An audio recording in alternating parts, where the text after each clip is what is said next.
ಇನ್ನು ರಾಜ್ಯದ ಹಲವು ಜಿಲ್ಲೆಗಳಲ್ಲಿ ಕಾಡು ಪ್ರಾಣಿಗಳ ಹಾವಳಿ ಸಿಕ್ಕಾಪಟ್ಟೆ ಜಾಸ್ತಿ ಆಗ್ತಾ ಇದೆ. ಅದರಲ್ಲೂ ರಾಮನಗರ ಚನ್ನಪಟ್ಟಣ ಭಾಗದಲ್ಲಂತೂ ಕಾಡಾನೆಗಳ ಹಾವಳಿ ವಿಪರೀತವಾಗ್ತಾ ಇದೆ. ಸೊ ಇವತ್ತಿನಿಂದ ಕಾಡಾನೆ ಸೆರೆ ಕಾರ್ಯಾಚರಣೆ ಶುರುವಾಗ್ತಾ ಇದೆ. ಅಲ್ಲಿ ರಾಮನಗರ ಚನ್ನಪಟ್ಟಣದಲ್ಲಿ ಹಲವು ದಿನಗಳಿಂದ ಕಾಡಾನೆ ಸಿಕ್ಕಾಪಟ್ಟೆ ಹಾವಳಿ ಕೊಡ್ತಾ ಇದೆ ಅಂತ. ಸೊ ಇವತ್ತಿನಿಂದ ಕಾರ್ಯಾಚರಣೆ ಶುರು. ಚನ್ನಪಟ್ಟಣದ ಬಿವಿ ಹಳ್ಳಿ ಗ್ರಾಮದ ಬಳಿ ಕಾರ್ಯಾಚರಣೆ ಶುರುವಾಗಿದೆ. 2 ಕಾಡಾನೆಗಳನ್ನು ಸೆರೆ ಹಿಡಿಯುವುದಕ್ಕೆ ರಾಜ್ಯ ಸರ್ಕಾರ ಅನುಮತಿಯನ್ನು ಪಡ್ಕೊಂಡಿದೆ.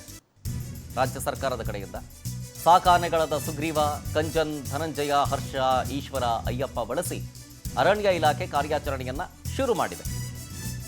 ಡಿಸಿಎಫ್ ರಾಮಕೃಷ್ಣಪ್ಪ ನೇತೃತ್ವದಲ್ಲಿ ಕಾಡಾನೆಯನ್ನು ಸೆರೆ ಹಿಡಿಯೋ ಕಾರ್ಯಾಚರಣೆ ಶುರುವಾಗಿರೋದು. ಡ್ರೋನ್ ಅನ್ನು ಬಳಸಿಕೊಳ್ಳಲಾಗ್ತಾ ಇದೆ. ಡ್ರೋನ್ ಮೂಲಕ ಅರವಳಿಕೆ ನೀಡೋದಕ್ಕೆ ಸಿಬ್ಬಂದಿಗಳು ಸಿದ್ಧತೆಯನ್ನ ಮಾಡಿಕೊಂಡಿದ್ದಾರೆ.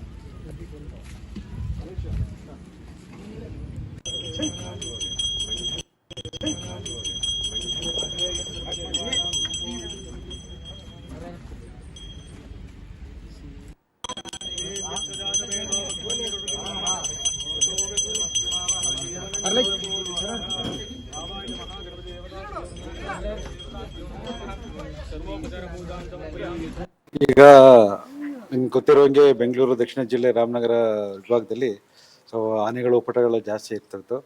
ಅದರಿಂದ ನಾವು ಬರೆದಾಗ 2 ಆನೆಗೆ ಪರ್ಮಿಷನ್ ಸಿಕ್ಕಿದ್ದಾವೆ. ಸೊ 2 ಆನೆಗಳನ್ನ ನಾವು ಲೊಕೇಟ್ ಮಾಡಿದ್ವಿ. ಒಂದು ಮಕನ, ಒಂದು ಟಸ್ಕರ್, 2 ಬಿವಿಹಳ್ಳಿಲಿ ಈಗ ಲೊಕೇಟ್ ಆಗಿದೆ. ಅವನ್ನ ಹಿಡಿಯೋಕ್ಕೆ ನಾವು ಈಗ ದುಬಾರೆ ಕ್ಯಾಂಪಿಂದ 6 ಆನೆಗಳನ್ನ ತಂದಿದ್ದೀವಿ. ಸುಗ್ರೀವ, ಹರ್ಷ, ಕಂಜನ್ ಮತ್ತು ಅಯ್ಯಪ್ಪ ಅಂತ 6 ಆನೆಗಳು ಬಂದಿದ್ದಾವೆ. ಸೊ ಇವತ್ತು ಲೊಕೇಟ್ ಆಗಿರೋದನ್ನ ಈಗ ಸ್ಟಾರ್ಟ್ ಮಾಡ್ತಾ ಇದ್ದೀವಿ, ಕಾರ್ಯಾಚರಣೆ ಮಾಡ್ತೀವಿ. ಸೊ ಮೊದಲಿಗೆ 2 ಲೊಕೇಟ್ ಆಗಿರೋ ಆನೆಗಳಲ್ಲಿ ಯಾವ್ದು ಹತ್ತ ಸಿಗುತ್ತೆ ಅಥವಾ ಮಕನ ಅಥವಾ ಟಸ್ಕರ್ ಸಿಕ್ಕಿದ್ರೆ ಅದನ್ನ ಟ್ರ್ಯಾಪ್ ಮಾಡಿ ಅದು ಕಳಿಸಿ ಆಮೇಲೆ ಮತ್ತೊಂದು ಆನೆಗೆ ನಾವು ಮಾತಾಡ್ತೀವಿ. ಹೌದೌದು, ಜಿಲ್ಲೆಯಲ್ಲಿ ಕಾಡಾನೆಗಳ ಅವಳಿ ದಿನದಿಂದ ದಿನಕ್ಕೆ ಹೆಚ್ಚಾಗ್ತಾ ಇರುವಂತದ್ದು. ಕಾಡಂಚಿನ ಗ್ರಾಮ ಸೇರಿದಂತೆ ಗ್ರಾಮಗಳಿಗೂ ಕೂಡ ಕಾಡಾನೆಗಳು ಬಂದು ಸಾಕಷ್ಟು ತೊಂದರೆಯನ್ನ ಕೊಡ್ತದಂತೆ. ಸಾಕಷ್ಟು ಬೆಳೆಹಾನಿ ಆಗಿರ್ಬೋದು, ಜೀವಕ್ಕೂ ಕೂಡ ಸಾಕಷ್ಟು ಹಾನಿಗಳಾಗ್ತಾ ಇತ್ತು. ಆ ನಿಟ್ಟಿನಲ್ಲಿ ಕಾಡಾನೆಯನ್ನ ಸೆರೆ ಹಿಡಿಬೇಕಂತೇಳಿ ಸಾಕಷ್ಟು ರೈತರುಗಳು ಹೋರಾಟವನ್ನ ಮಾಡೋದು. ಆ ನಿಟ್ಟಿನಲ್ಲಿ 2 ಕಾಡಾನೆಯನ್ನ ಸೆರೆ ಹಿಡಿಲಿಕ್ಕೆ ಅರಣ್ಯ ಇಲಾಖೆಗೆ ಅನುಮತಿಯನ್ನ ಕೊಟ್ಟಿರುವಂತದ್ದು. ಆ ನಿಟ್ಟಿನಲ್ಲಿ ಇವತ್ತು 6 ಸಾಕಾನೆಗಳ ಮುಖಾಂತರ ಕಾಡಾನೆಯನ್ನ ಸೆರೆ ಹಿಡಿಬೇಕು ಅಂತೇಳಿ ಕೆಂಗಲ್ನಿಂದ ಏನೋ ರಾಮನಗರ ಜಿಲ್ಲೆ ಚನ್ನಪಟ್ಟಣ ತಾಲೂಕಿನ ಕೆಂಗಲ್ನಿಂದ ಈಗ ಒಂದು ಕ್ಯಾಂಪ್ ಅನ್ನ ಆರಂಭ ಮಾಡಿರುವಂತದ್ದು. ಈಗ ನೀವು ಕೂಡ ದೃಶ್ಯಗಳಲ್ಲಿ ನೋಡ್ಬೋದು.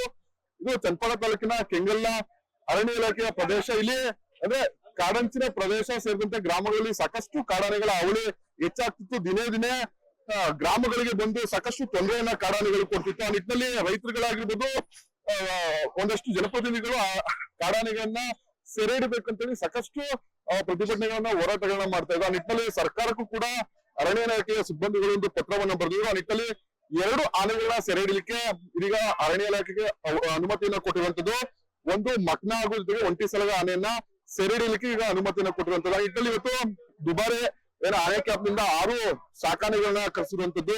ಸುಗ್ರೀವ, ಕಂಜನ್ನು, ಹರ್ಷ, ಧನಂಜಯ, ಈಶ್ವರ ಮತ್ತು ಅಯ್ಯಪ್ಪ ಆನೆಗಳ ಮುಖಾಂತರ ಕಾಡಾನೆಯನ್ನ ಸೆರೆ ಹಿಡಿಲಿಕ್ಕೆ ಈಗ ಮುಂದಾಗ್ತಾ ಇರುವಂತದ್ದು. ಇನ್ನು ಚನ್ನಪಟ್ಟಣ ತಾಲೂಕಿನ ಬಿವಿಹಳ್ಳಿ ಬಳಿ ಒಂದು ಕ್ಯಾಂಪ್ ಅನ್ನ ಮಾಡ್ಕೊಂಡು ಅಲ್ಲಿಂದ ಕಾರ್ಯಾಚರಣೆ ಮಾಡ್ಲಿಕ್ಕೆ ಈಗ ಅರಣ್ಯ ಇಲಾಖೆಯ ಸಿಬ್ಬಂದಿಗಳು ಸಿದ್ಧತೆಯನ್ನ ಮಾಡ್ಕೊಂಡು ಈಗಾಗಲೇ ಬೆಳಗ್ಗೆ ಪೂಜೆಯನ್ನ ಮಾಡಿ ಇಲ್ಲಿಂದ ನೇರವಾಗಿ ಏನೋ ಬಿವಿಹಳ್ಳಿ ಗ್ರಾಮಕ್ಕೆ ಅಲ್ಲಿ ಒಂದು ಕ್ಯಾಂಪ್ ಅನ್ನ ಮಾಡಿ ಈಗಾಗಲೇ ಆನೆಗಳು ಐಡೆಂಟಿಫೈ ಅನ್ನ ಮಾಡಿರುವಂತದ್ದು. ಅಂದ್ರೆ ಬಿವಿಹಳ್ಳಿ ಅರಣ್ಯ ಪ್ರದೇಶದಲ್ಲಿ ಆ 2 ಆನೆಗಳು ಅಲ್ಲೇ ಇದೆ ಅಂತೇಳಿ ಈಗ ಅರಣ್ಯ ಇಲಾಖೆ ಐಡೆಂಟಿಫಿಕೇಶನ್ ಮಾಡಿರುವಂತದ್ದು. ಆ ನಿಟ್ಟಿನಲ್ಲಿ ಆನೆಗಳನ್ನ ಸೆರೆ ಹಿಡಿಲಿಕ್ಕೆ ಇವತ್ತಿನಿಂದ ಕಾರ್ಯಾಚರಣೆಯನ್ನ ಮಾಡುವಂತದ್ದು. ಸಾಕಷ್ಟು ಕಾಡಾನೆ ಅವಳಿಗಳಿಂದ ಸಾಕಷ್ಟು ತೊಂದರೆಗಳಾಗ್ತಿತ್ತು. ರೈತರ ಬೆಳೆ ಹಾನಿ ಇರ್ಬೋದು, ಜೊತೆಗೆ ಜೀವ ಹಾನಿಗಳು ಕೂಡ ಸಾಕಷ್ಟು ಆಗ್ತಿತ್ತು. ಆ ನಿಟ್ಟಿನಲ್ಲಿ ಸಾಕಷ್ಟು ರೈತರುಗಳು ಆಕ್ರೋಶವನ್ನ ವ್ಯಕ್ತಪಡಿಸಿದ್ರೆ ಆನೆಗಳನ್ನ ಸೆರೆ ಹಿಡಿದು ನಮಗೆ ನೆಮ್ಮದಿನ ಕೊಡಿ ಅಂತೇಳಿ ಸಾಕಷ್ಟು ಪ್ರತಿಭಟನೆ, ಹೋರಾಟಗಳು ಮಾಡ್ತಿದ್ರು. ಆ ನಿಟ್ಟಿನಲ್ಲಿ ಇವತ್ತಿನಿಂದ ಕಾರ್ಯಾಚರಣೆ ಮಾಡ್ಲಿಕ್ಕೆ ಕೂಡ ಎಲ್ಲಾ ರೀತಿಯ ಸಿದ್ಧತೆಯನ್ನ ಮಾಡ್ಕೊಂಡಿರುವಂತದ್ದು. ಇಲ್ಲಿಂದ ನೇರವಾಗಿ ಲಾರಿ ಮುಖಾಂತರ ಈಗ ಬಿವಿಹಳ್ಳಿಗೆ ಆನೆಗಳು ಹೋಗ್ತಾ ಇರುವಂತದ್ದು. ಅಲ್ಲಿಂದ ಕಾರ್ಯಾಚರಣೆ ಮಾಡ್ಲಿಕ್ಕೆ ಸಿದ್ಧತೆಯನ್ನ ಮಾಡ್ಕೊಂಡಿರುವಂತದ್ದು. ಇವತ್ತಿನಿಂದ ಆ ಕಾಡಾನೆ ಸೆರೆ ಹಿಡಿಯಕ್ಕೆ ಅರಣ್ಯ ಇಲಾಖೆಯ ಸಿಬ್ಬಂದಿಗಳು, ಅಧಿಕಾರಿಗಳು ಮುಂದಾಗಿರುವಂತದ್ದು. ರಾಮನಗರದಿಂದ ಪ್ರವೀಣ್ MH ಪವರ್ ಟಿವಿ.